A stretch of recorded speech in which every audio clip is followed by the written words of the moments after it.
Men bitta narsani eshitib qoldim. Sizni tekshirib turishar ekan. Davlat. Masalan, eng hamkorlikda ham ishlaymiz. Hamkorlik, tekshiruvlar bomba jo'natishgan ekan. Tasavvur qiling, bomba jo'natishgan.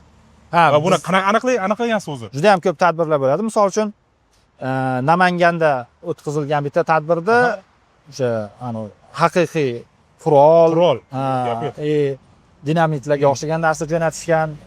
Toshkentda ham 2-3 ta tadbir bo'lgan. Unda ham aynan o'sha mulyaj bomba qilib qaysidir bitta tashkilotga jo'natishgan. To'g'ri, buni qaysidir holatda o'tib ketish ehtimoli ham bor, qaysidir holatda topadigan, lekin maksimum biz ham xavfsizlik chorasi uchun o'sha har bitta ofisga metallodetektorlarni qo'yganmiz. O'sha saralash markazimiz bor. U joyda o'sha aeroportlarda ko'rgansizda skaner apparatlarini qo'yib qo'yganmizki, bizdagi eng zamonaviysi o'zi sun'iy intellektlar bilan jihozlangan, o'zi topib beradigan sistemalarni qilganmiz. Biz ham to'liq o'sha davlat xavfsizligi, o'sha jamiyat xavfsizligi uchun biz ham hamkorlikda ishlaymiz, shartnomalarimiz ham bor. Misol uchun Navoiyda konkret bo'lgan keysimizdan kitobni o'yishganda xavfsizlik xodimlari ichiga dinamit joylashtirishgan.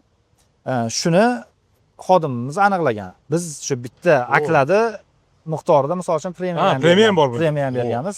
Asli vazifasi topishi, lekin bu tadbir har doim bo'lmaydi uchun topganiga mukofot ham bor. Bu narsaga to'g'risi biz ham juda jiddiy qaraymiz.